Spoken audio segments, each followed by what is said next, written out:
नमस्कार, हमारा उत्तराखंड में आपका स्वागत है। मैं हूं आपके साथ भावना त्रिपाठी। रुख करेंगे प्रदेश की तमाम बड़ी खबरों की ओर। हरिद्वार जिले के ग्रामीण क्षेत्रों में जंगली जानवरों की दस्तक थमने का नाम नहीं ले रही। ताजा मामला बहादुराबाद के खेड़ली गांव के पास का है, जहां सुबह 8 बजे एक हाथी के आने से ग्रामीणों में दहशत का माहौल है। हाथी को देखने के लिए राहगीरों की भीड़ जमा हो गई। ग्रामीणों का कहना है कि वन विभाग जंगली जानवरों को आबादी क्षेत्र में आने से रोकने में असफल साबित हो रहा है।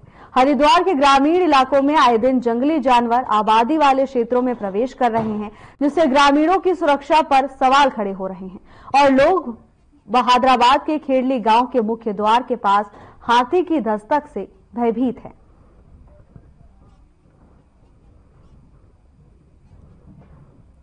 खबर हरिद्वार से है, जहां स्थानीय लोग अब वन विभाग की कार्यप्रणाली पर सवाल खड़े कर रहे हैं।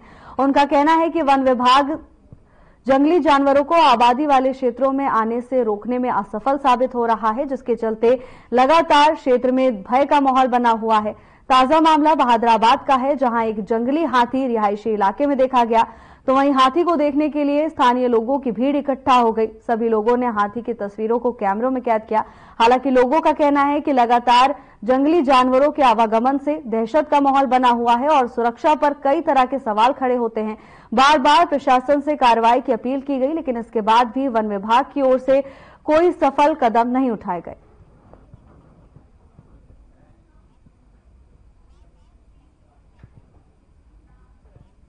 गढ़वाल मंडल आयुक्त की अध्यक्षता में हरिद्वार रुड़की विकास प्राधिकरण की 83वीं बोर्ड बैठक पूरी हुई। बैठक में 30 विभिन्न मुद्दों पर विस्तृत चर्चा की गई। खेल अवस्थापना सुविधाओं को राष्ट्रीय और अंतर्राष्ट्रीय स्तर के मानकों के मुताबिक विकसित करने के प्रयासों की सराहना की गई। मानचित्र स्वीकृति में नियमानुसार शिथिलता की स्वीकृति दी गई और भू उपयोग परिवर्तन के मामलों पर कानूनी और तकनीकी परीक्षण के बाद स्वीकृति का निर्णय लिया गया। बैठक में हरिद्वार रुड़की विकास प्राधिकरण की तरफ से विकसित पार्कों और विद्युत व्यवस्था का हस्तांतरण शहरी निकायों को करने का निर्णय लिया गया, जिसके लिए संयुक्त निरीक्षण किया जाएगा।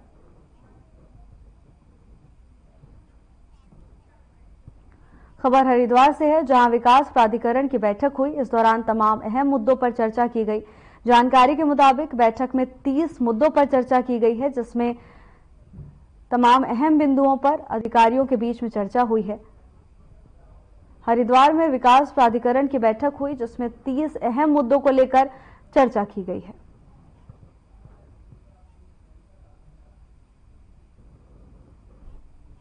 हरिद्वार में विकास प्राधिकरण की बैठक की गई। बैठक में तमाम पदाधिकारीगण और अधिकारीगण मौजूद रहे।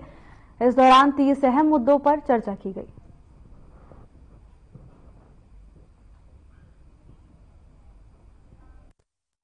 रुड़की में रेलवे ब्रिज के पास पीडब्ल्यू के द्वारा बनाया जा रहा निर्माणाधीन पुल का स्ट्रक्चर गिरने के मामले में 3 सदस्यीय जांच समिति टीम रुड़की पहुंची, जहां टीम ने पुल का निरीक्षण किया और पुल का स्ट्रक्चर गिरने की जांच की। वहीं आपको बता दें कि शासन स्तर से 3 सदस्यीय जांच टीम गठित की गई थी, जिसके चलते देहरादून से मुख्य अभियंता राकेश चंद्र शर्मा के नेतृत्व में 3 सदस्यीय टीम घटनास्थल पर पहुंची और पुल गिरने के मामले में जांच की। पुल गिरने में कहां और किसकी लापरवाही रही, इन सब बिंदुओं पर जांच पड़ताल की जा रही है। तो वहीं मुख्य अभियंता राजेश चंद्र शर्मा ने बताया कि रिपोर्ट उच्च स्तरीय अधिकारियों को शाम तक सौंप दी जाएगी।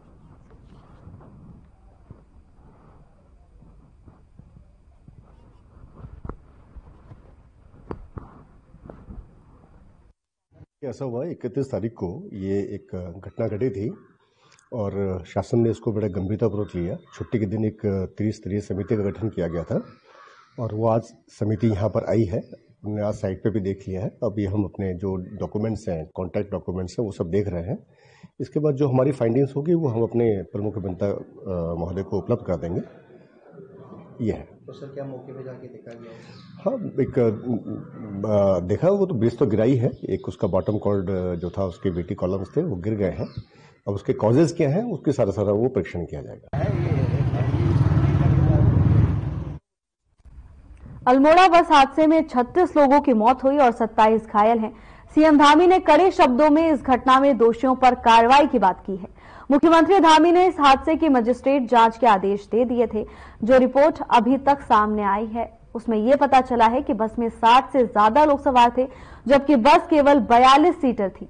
इसके साथ ही सीएम धामी ने यह आदेश भी दिया कि जिन जिन चौकियों से वो बस निकली थी उन सब की जांच हो और जो भी दोषी पाया जाए उस पर कड़ी से कड़ी कार्रवाई की जाएगी।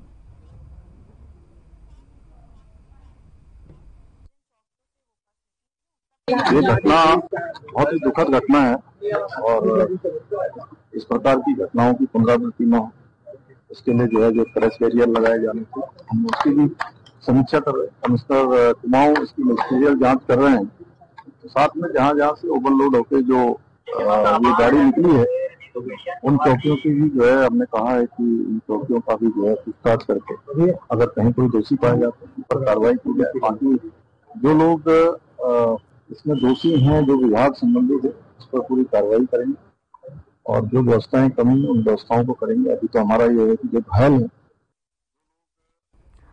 में हुए हादसे के बाद कई सारे सवाल खड़े हो गए हैं।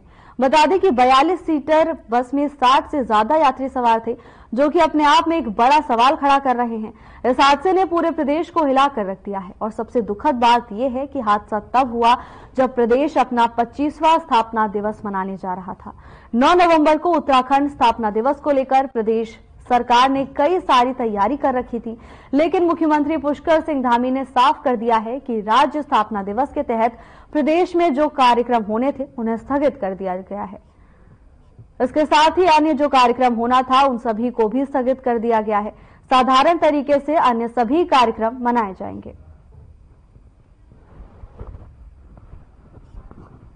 और हमारा यही है कि वास्तव में बहुत हमारे लिए इतनी बड़ी घटना, बहुत प्रदेश में दुखद है। राज्य स्थापना के भी अनेक कार्यक्रम होने थे। सभी कार्यक्रमों को हमने कहा है कि चूंकि कल्चरल कार्यक्रम हमारा 8 तारीख को प्रस्तावित था, उस कल्चरल कार्यक्रम को अभी स्थगित कर दिया है इस शोक के कारण से। और जो भी हमारे लोकार्पण और इस प्रकार के बड़े समारोह होने थे, उस सभी समारोह में जो भी सांस्कृतिक कार्यक्रम थे, इस प्रकार के कार्यक्रम थे, इन सभी को उसमें से हटा दिया सार्वजनिक तरीके से, क्योंकि शोक का विषय है।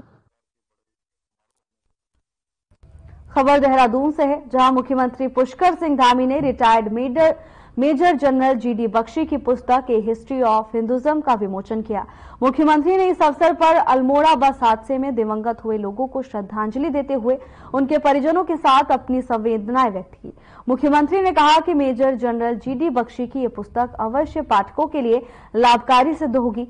जीडी बख्शी एक अन्य सैन्य अधिकारी के साथ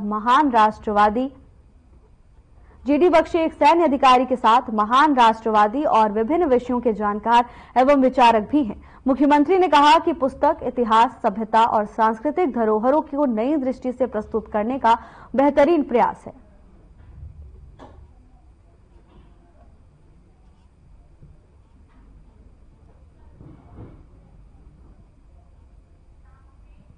हल्द्वानी के सुशीला तिवारी अस्पताल में स्लड सड़क हादसे में घायलों का इलाज चल रहा है। ऐसे में जिले के प्रभारी मंत्री रेखा आर्य ने बीती देर शाम सड़क हादसे में घायलों का हालचाल जाना। इस दौरान प्रशासन और सुशीला तिवारी अस्पताल के अधिकारी भी मौजूद रहे। प्रभारी मंत्री रेखा आर्य ने कहा कि सड़क दुर्घटना में मारे और घायल लोगों के प्रति पूरे राज्य में संवेदना है।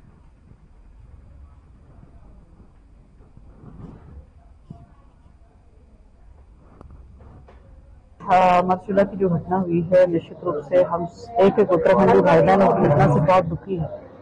बड़ी संख्या में लोगों की मृत्यु भी हुई है और करीब 26 करीब लोग जो है वो अभी इलाज उनका चल रहा है। उसी परिप्रेक्ष्य में आज सुशीला तिवारी आना भी हुआ है और सुशीला तिवारी में एडमिट हमारी चाहे वो महिलाएं हों अथवा हमारे पुरुष भाई हों।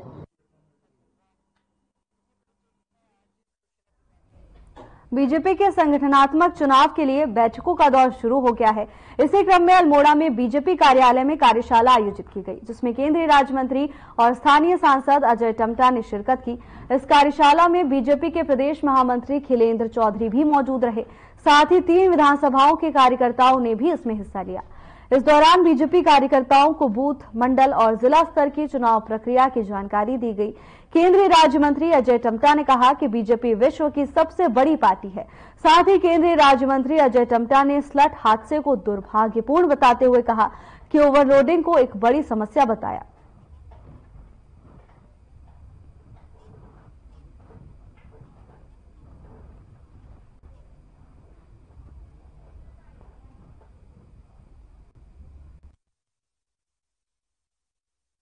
चूंकि ये संगठनात्मक चुनाव की प्रक्रिया में प्रांत की कार्यशाला के बाद जिले की कार्यशाला हो रही है। इस कार्यशाला में वो सभी हमारे जिले अल्मोड़ा के तीनों विधानसभाओं के सभी मंडलों के कार्यकर्ता आज इस वर्कशॉप में हैं। इसके बाद हमारे मंडल की वर्कशॉप और उसके बाद नीचे बूथ की हमारी कार्यकारिणी और बूथ की कमेटियां गठित होंगी और ये एक चुनाव की प्रक्रिया है। ये संगठनात्मक एक बैठक है, बहुत महत्वपूर्ण है। ये अपने आप में जो पूरे विश्व की सबसे बड़ी पार्टी है।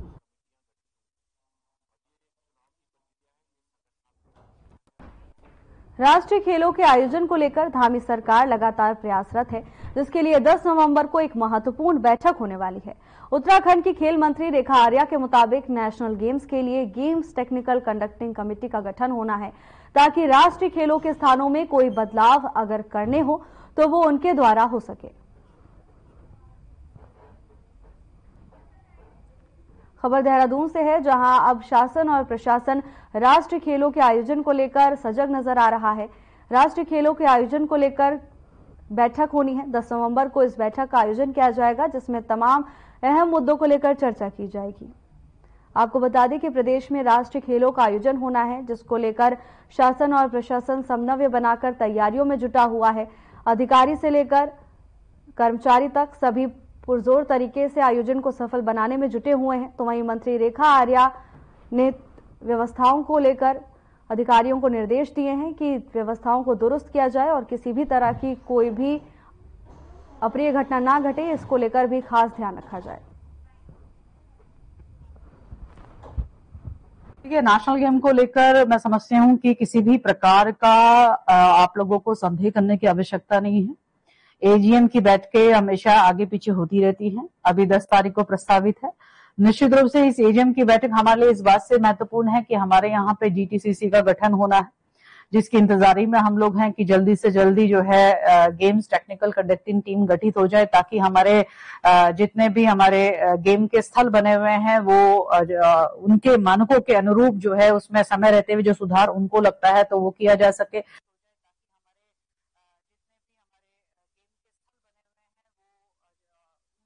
वक्त हो चला एक छोटे से ब्रेक का, जल्द हाजिर होंगे ब्रेक के बाद।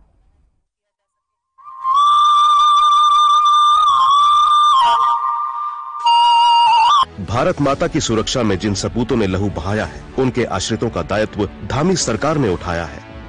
मुख्यमंत्री पुष्कर सिंह धामी ने लिया है शहीदों के परिजनों को स्वावलंबी एवं आर्थिक तौर पर सबल बनाने का संकल्प, जिसके सरकारी विभागों में नियुक्ति दी जाएगी। यही नहीं, सरकारी नौकरी के लिए आवेदन करने की समय सीमा को भी 2 साल से बढ़ाकर 5 साल किया गया है। मैं किरण रतूड़ी, शहीद श्री राकेश चंद्र रतूड़ी जी की पुत्री, मुख्यमंत्री श्री पुष्कर सिंह धामी जी का आभार व्यक्त करती हूँ, क्योंकि उनकी सरकार ने कहीं पर भी हमें अकेला नहीं पड़ने दिया। उनकी सरकार द्वारा हमें पूरा सहयोग दिया गया, वह सम्मान दिया गया। इतना ही नहीं, उत्तराखंड में देश के पहले सैन्य धाम का निर्माण भी करवाया जा रहा है। साथ ही किया जा रहा है अग्निवीरों के लिए सरकारी सेवाओं में आरक्षण की व्यवस्था का प्रावधान। कहना गलत नहीं होगा कि उत्तराखंड में सैनिक कल्याण को पहली प्राथमिकता दी जा रही है। मैं स्वाति भट्ट, शहीद भगवती प्रसाद भट्ट की पत्नी, आज उत्तराखंड सरकार का आभार प्रकट करना चाहती हूँ, क्योंकि उन्होंने कभी भी हमें अकेले नहीं पड़ने दिया। सरकारी नौकरी करने का अवसर देकर उन्होंने हमें सशक्त बनाया, सुविधाएं दी, व्यवस्थाएं सुनिश्चित करी। आज हम अपने घरों में, अपने प्रदेश में सुरक्षित हैं, सुरक्षित नींद ले रहे हैं, सुरक्षित चैन से जी रहे हैं, तो केवल और केवल उन्हीं के कारण से, जिन्होंने हंसते हंसते अपने प्राणों का बलिदान कर दिया। जिनकी प्रत्येक सांस मां भारती को अर्पित है, उनके उत्थान के लिए उत्तराखंड सरकार समर्पित है। सूचना एवं लोक संपर्क विभाग उत्तराखंड द्वारा जनहित में जारी। उत्तराखंड ने पकड़ी औद्योगिक विकास की रफ्तार। नए औद्योगिक क्षेत्रों के विस्तार से आएगा निवेश, बढ़ेगा रोजगार। प्रधानमंत्री श्री नरेंद्र मोदी के मार्गदर्शन और मुख्यमंत्री पुष्कर सिंह धामी की दूरदर्शी सोच के चलते प्रदेश में उद्योगों के लिए अनुकूल माहौल तैयार किया गया है। निवेशकों के लिए आकर्षक नीतियां लाई गई हैं।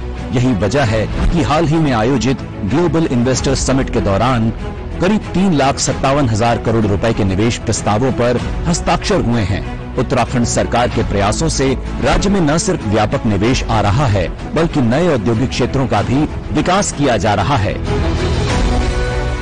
राज्य सरकार के प्रयासों पर मुहर लगाते हुए केंद्र सरकार ने national industrial corridor development programme के तहत ऊधम सिंह नगर जिले के खुरपिया में इंडस्ट्रियल स्मार्ट सिटी विकसित करने की मंजूरी दी है। मुख्यमंत्री पुष्कर सिंह धामी का dream project Khurpia industrial city manufacturing का बड़ा केंद्र बनेगा। यहाँ 1265 करोड़ रुपए की लागत से 1002 एकड़ भूमि पर उद्योगों की स्थापना की जाएगी। परियोजना के माध्यम से करीब 20,000 करोड़ रुपए का निवेश आकर्षित किया जाएगा, जिससे राज्य में 75,000 से अधिक युवाओं को प्रत्यक्ष रूप से रोजगार मिलेगा। खुरपिया औद्योगिक क्षेत्र में automobile industry, auto components, engineering और फैब्रिकेशन की इकाइयों पर फोकस किया जाएगा। देश का प्रमुख औद्योगिक गलियारा अमृतसर कोलकाता इंडस्ट्रियल कॉरिडोर खुरपिया के करीब से होकर गुजरता है। कॉरिडोर से जुड़ने के कारण खुरपिया की रोड, रेल और एयर कनेक्टिविटी मजबूत होगी, जिससे औद्योगिक उत्पादों के निर्यात में सुविधा मिलेगी। नए औद्योगिक क्षेत्रों के विकास और व्यापक निवेश आकर्षित करके धामी सरकार सशक्त उत्तराखंड की मजबूत नींव रख रही है। औद्योगिक विकास ने पकड़ी रफ्तार, बढ़ रहा निवेश, मिलेगा रोजगार। मुख्यमंत्री पुष्कर सिंह धामी के नेतृत्व में राज्य सरकार ने बढ़ाए प्लास्टिक मुक्त उत्तराखंड की दिशा में मजबूत कदम। डिजिटल डिपॉजिट रिफंड सिस्टम लागू करने वाला देश का पहला राज्य बना उत्तराखंड। प्लास्टिक वेस्ट पर्यावरण के लिए बड़ी चुनौती बन रहा है, लेकिन इसके कलेक्शन, उचित निस्तारण व रिसाइकलिंग के लिए डिजिटल डिपॉजिट रिफंड सिस्टम यानी DDRS स्कीम की शुरुआत की गई है। राज्य प्रदूषण नियंत्रण बोर्ड इस योजना का संचालन कर रहा है। प्लास्टिक रैपर्स या प्लास्टिक बोतलों को DDRS सेंटर पर जमा कीजिए। इनमें लगे QR कोड स्कैन कीजिए। स्कैन के बाद प्रत्येक प्लास्टिक वेस्ट पर आपके खाते में एक निश्चित धनराशि आ जाएगी। उत्तराखंड के धार्मिक स्थलों को साफ सुथरा व प्लास्टिक मुक्त बनाने में DDRS सिस्टम बेहद कारगर साबित हो रहा है। इसके जरिए धार्मिक स्थलों, पर्यटन स्थलों और पहाड़ी क्षेत्रों में प्लास्टिक कचरे को एक जगह आसानी से इकट्ठा किया जा सकेगा, यानी सिंगल यूज्ड प्लास्टिक वेस्ट का सही निस्तारण करते हुए साफ सफाई के साथ कमाई भी की जा सकती है। मुख्यमंत्री पुष्कर सिंह धामी के निर्देशों पर उत्तराखंड में सिंगल यूज्ड प्लास्टिक और पॉलीथीन को बैन किया गया है। हम सभी को अपने अपने स्तर पर अपने शहर और अपने गांव को, अपने मोहल्ले को साफ सुथरा रखने का प्रयास करना पड़ेगा। अपने आसपास स्वच्छता का वातावरण बनाना होगा। प्लास्टिक वेस्ट की रिसाइकलिंग और रीयूज करते हुए सही निस्तारण किया जा रहा है। देहरादून में प्लास्टिक को रिसाइकल करके बेंच, शेड और इंटरलॉकिंग टाइल्स बनाई जा रही हैं।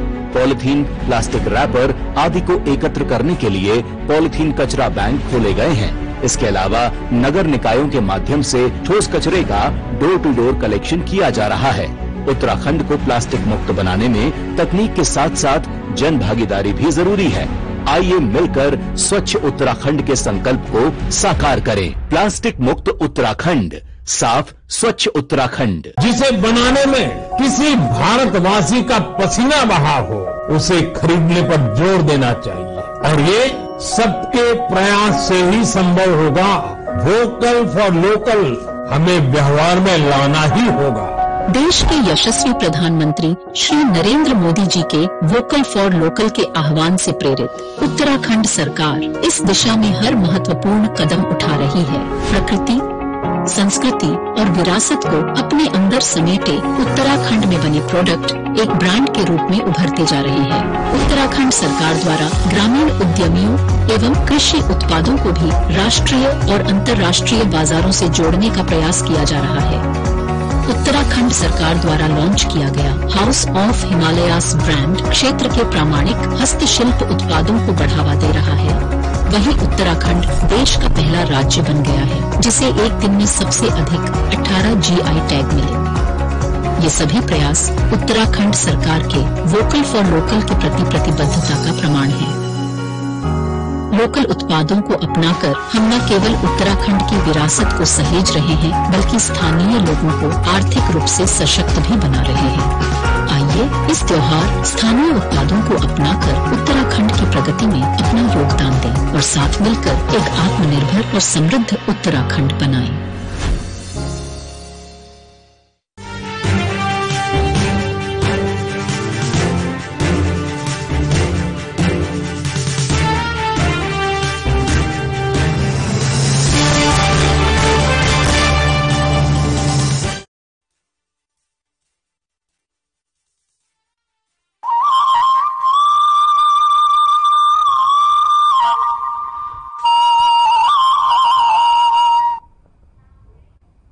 ब्रेक के बाद आपका स्वागत है। खबरों में आगे बढ़ेंगे।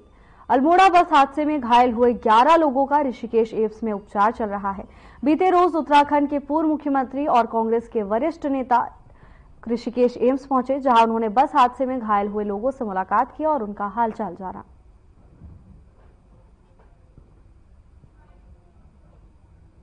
उसने कॉन्फिडेंस जाहिर किया है कि सब कंट्रोल में है और यही देख रहे हैं।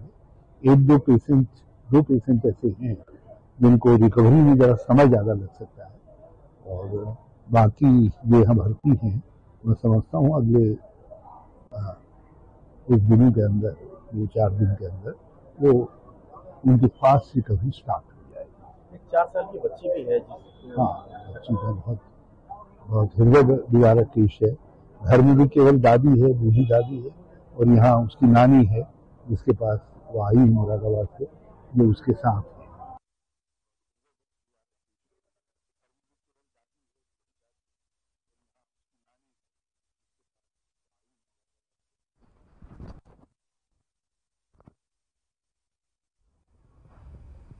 खबर देहरादून से है, जहां बीजेपी प्रदेश अध्यक्ष महेंद्र प्रसाद भट्ट द्वारा दिए बयान, जिसमें कांग्रेस के राष्ट्रीय अध्यक्ष खड़गे की घोषणाओं को झूठी और अव्यावहारिक बताया गया है। उस बयान पर कटाक्ष करते हुए कांग्रेस के प्रदेश प्रवक्ता शीशपाल सिंह बिष्ट ने कहा कि बीजेपी प्रदेश अध्यक्ष महेंद्र प्रसाद भट्ट अपने उल्टे सीधे बयानों के लिए जाने जाते हैं और जनता सही तरीके से जान रही है कि कांग्रेस अपने किए हुए वादे को हमेशा पूरा करती आई है।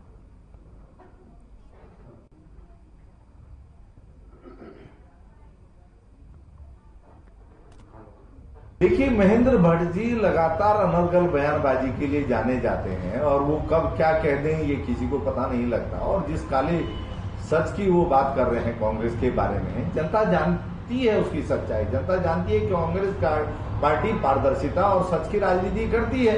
कांग्रेस पार्टी भाजपा की तरह झूठे वादे नहीं करती। केदारनाथ विधानसभा सीट पर 20 नवंबर को होने वाले उपचुनाव को देखते हुए प्रदेश की बहुउद्देशीय प्रारंभिक कृषि ऋण सहकारी समितियों के चुनाव टाल दिए गए हैं। 674 सरकारी समितियों के चुनाव 21 और 22 नवंबर के स्थान पर अब 16 और 17 दिसंबर को होंगे। सरकारी निर्वाचन प्राधिकरण ने इसका आदेश जारी किया है। तो वहीं कांग्रेस प्रवक्ता गरिमा दसौनी ने कहा कि सरकार प्रदेश में चुनाव करना ही नहीं चाहती, वो अपने पावर को अपनी मुट्ठी में ही समेट कर रखना चाहती है। निकाय चुनाव का कार्यकाल समाप्त हुए 1 साल से ऊपर हो गया है, अभी तक चुनाव भी नहीं कराए गए।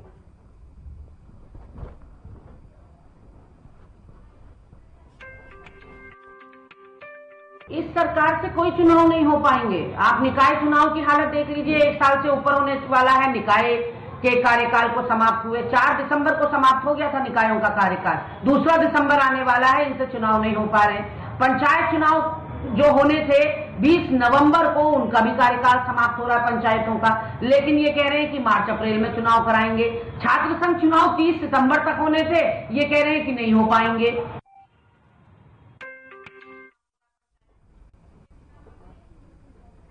फिलहाल के लिए बस इतना ही। जल्द हाजिर होंगे नई अपडेट्स के साथ। नमस्कार।